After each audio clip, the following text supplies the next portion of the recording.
I'm Brakti Yahweh Brakatha, Yahusha, Brakti Yahweh Brakatha, Yahusha, Bahashem, Rakakwadash. Double honors to the apostles, the elders, salutations to you, sincere brothers, teaching in truth and in sincerity. Lesson will be entitled King David shall rise out of his bed. Lord will, you are edified. First source, Etymon, and according to the Etymon, context means a composition, a chronicle, the entire text of a writing, hence a entire chapter of the Holy Bible.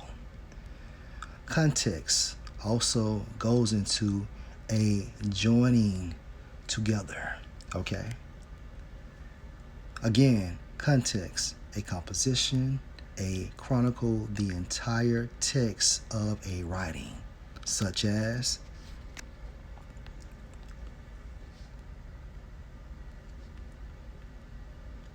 Jeremiah chapter 30. All right, now, the focal point for this lesson is that King David will be raised up. However, prophecies has to be manifested prior to the Most High raising King David up from his bed, meaning the spiritual realm, if you can receive this in the spirit. Jeremiah 30:1. The word that came to Jeremiah from the Lord Yahweh, saying, Thus speak the Lord Yahweh, power of Israel, saying, Write you all the words that I have spoken unto you in a book. Verse 3, For lo, the days come, said the Lord Yahweh, that I will bring again the captivity of my people, Israel and Judah, and bring again the captivity, meaning Yahweh is going to save the elect by the hand of Yahushua, okay? Releasing us from Esau's enslavement or captivity. And I will cause them to return to the land that I gave to their fathers, and they shall possess it. The land is referring to Israel. Verse 4, And these are the words that the Lord Yahweh spoke concerning Israel and concerning Judah, right? Verse 5, For thus said the Lord Yahweh, we have heard a voice of trembling, of fear, and not of peace. And guess what? We are in the entry phase of this prophecy. And a major focal point in verse 3. For lo, the days come. This is future tense, okay? Meaning this is about to happen. Verse 6. Ask you now and see whether a man do travail with child. Wherefore do I see every man with his hands on his loins. Now, your loins is a representation for your mind. So if a man has his hands on his loins, meaning he has his hands on his head.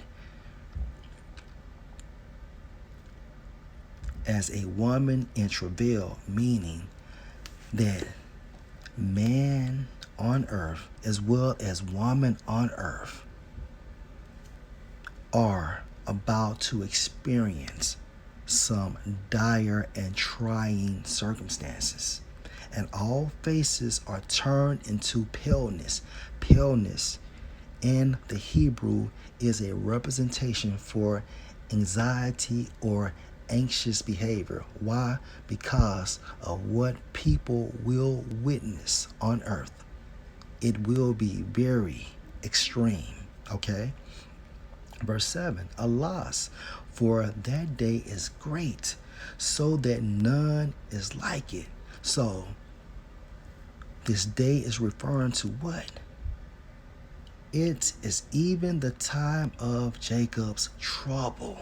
Trouble in the Hebrew means straight. Strait, which means what? A position of difficulty. But he, referring to the elect out of Israel, shall be saved out of it. And you Israelites are you so-called Negroes, so-called Hispanics, and so-called Native Americans based on the lineage of your fathers. Okay? And Jeremiah 30:6 is a brief synopsis of what will happen going into Jeremiah 30:7. Hence context, right? Verse 8, for it shall come to pass in that day. All right, again, future tense. And guess what? We are in the entry phases of Jacob's trouble. Said the Lord Yahweh of hosts, that I will break his yoke from off your neck and will burst your bonds, and no strangers shall no more serve themselves of him. Let's read this in the NIV. And that day declares the Lord Yahweh Almighty, I will break the yoke off their necks and will tear off their bonds. Going back into what? Jeremiah 30:3. I will bring again the captivity of my people, meaning I will break the yoke off their necks and will tear off their bonds. No longer will foreigners enslave them, turning back the captivity. Okay? Is also defined in Jeremiah 30:8. I will break the yoke off their necks and will tear off their bonds. No longer will foreigners, beginning with the Edomites. And guess what? These other nations are their joint heirs. Enslave them. Enslave who? The nation of Israel. Verse 9.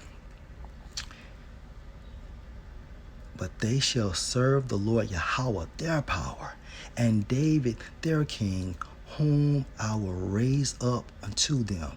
A major focal point.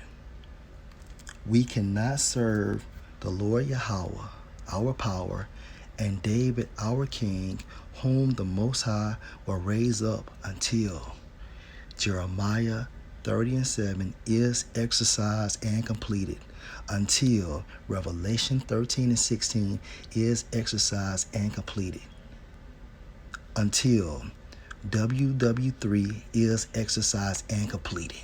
Okay? Jeremiah 30:9 cannot be manifested until those two major prophecies, right? Going into Revelation 13:6, Revelation 13:16, and also WW3 is manifested and completed. Then the Most High is going to raise up King David unto them, who? The Israelites, beginning with the elect. All right, but let's continue. Therefore, fear you not, O my servant Jacob, said the Lord Yahweh, neither be dismayed, O Israel, for lo, I will save you from afar, and your seed from the land of their captivity, and Jacob shall return, and shall be in rest, and be quiet, and none shall make him afraid. Right, so Jeremiah chapter 30 is extremely important to read the entire chapter in context to understand how we will eventually serve Yahweh and King David. All right, now I will not read this entire chapter for the sake of time. Now, when we focus on I will raise up, and it's Strong's H6965, pronounced as Quam in the Hebrew, right? Now, according to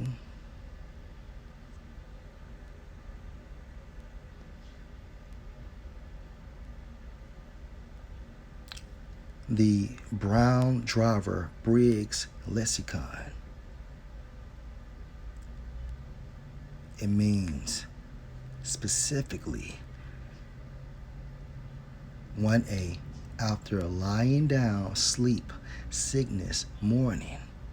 Also 50 times from lying dead. If you can receive this in the spirit, King David is sleeping in his bed, meaning his spirit resides in the spiritual realm, right? Further proof, right? So let's get out of here and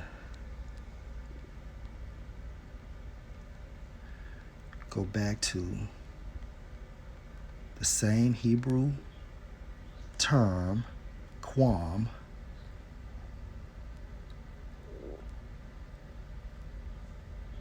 and it means what? To arise from a seat, from bed, meaning what? Let's go to Isaiah 57 and verse 1.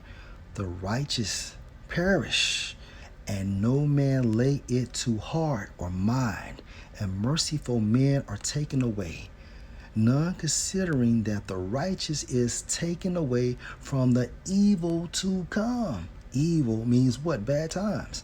Verse 2, he shall enter into peace, meaning what? The spiritual realm. They shall rest in their beds, each one walking in his uprightness. Rest in their beds, meaning what? Residing in the spiritual realm due to the process of death, right? You can't get around this. And all praises to Yahweh, Bahashem, Yahweh Shah, Bahashem Rakakwadash, right? Now,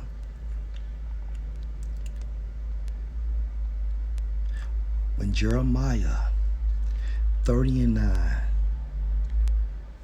again, but they shall serve the Lord Yahweh their power in the kingdom of heaven, once all prophecies are fulfilled, and David their king, whom I will raise up unto them in the kingdom of heaven, when all prophecies are fulfilled.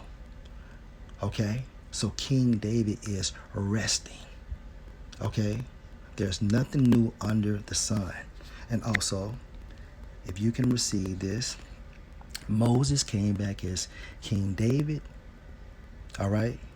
And that same spirit came back as Peter, and that same spirit came back as who? King Masha, right? And even when you think about the spirit, right? Let's go to Matthew 16 and 18. And I say also unto you that you are Peter, and on this rock I will build my church, and the gates of hell shall not prevail against it. Major focal point. Peter is the head of the church, right? Peter was there for the initial stages of building the truth. King Masha was here for the initial stages of building the church. All right. Same way the same way Peter was there during the initial phases of building the church 2,000 years ago. But Peter came back through the process of reincarnation as King Masha, right? And he was here during the initial phases of building the church this time frame. All right. And also Moses. Did Moses go into the promised land? No, not as Moses, but he went as King David. All right. See, nothing is new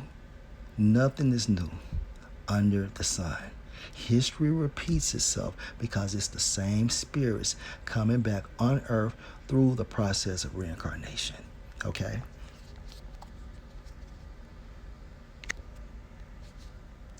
And another key point too, Hosea 3 and chapter 3. Now let's just jump down to the point.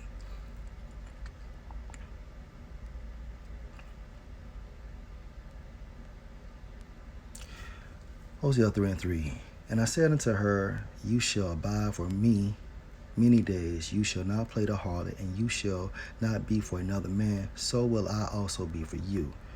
Verse 4, for the children of Israel, right, and this is all symbolic talk going into Hosea 3 and 3.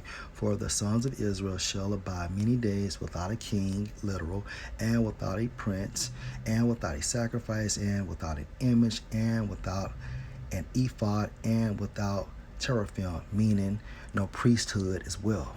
Verse 7, afterward, meaning future tense, and guess what? We are in this time frame now. Shall the sons of Israel return? So we have returned, right? We have returned, beginning when? In 1969, right?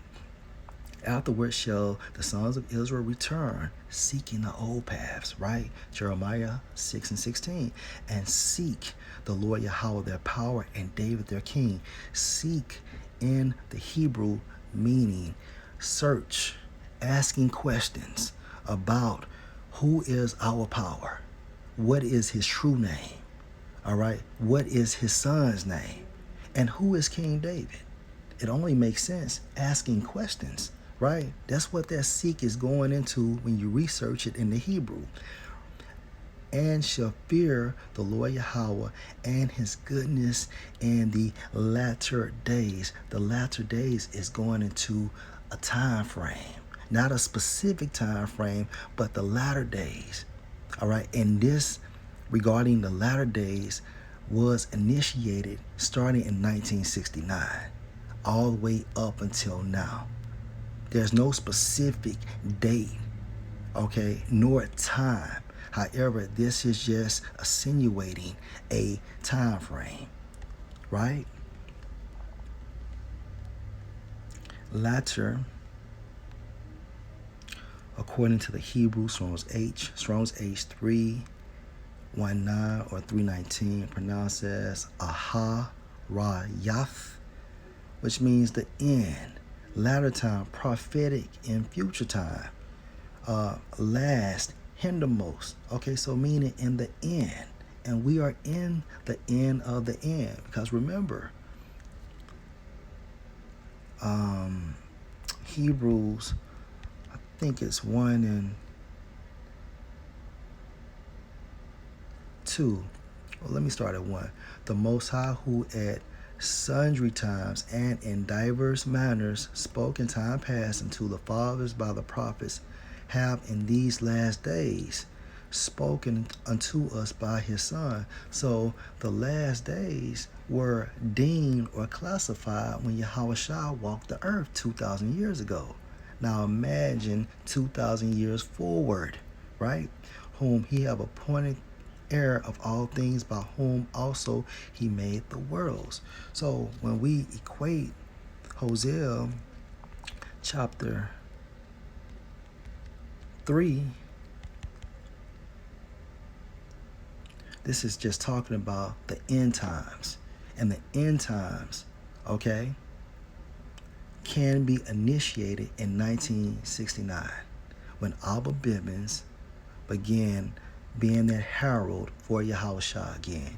And of course, Abba Bivens, if you can receive this in the spirit, was John the Baptist, who was Elijah. All right, so King David will rise out of his bed, okay?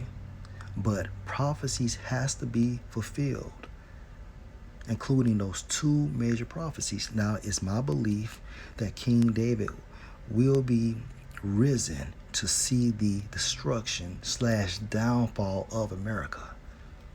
Okay? So, Lord, will you are edified. Context is extremely important. Context is key. Shalom.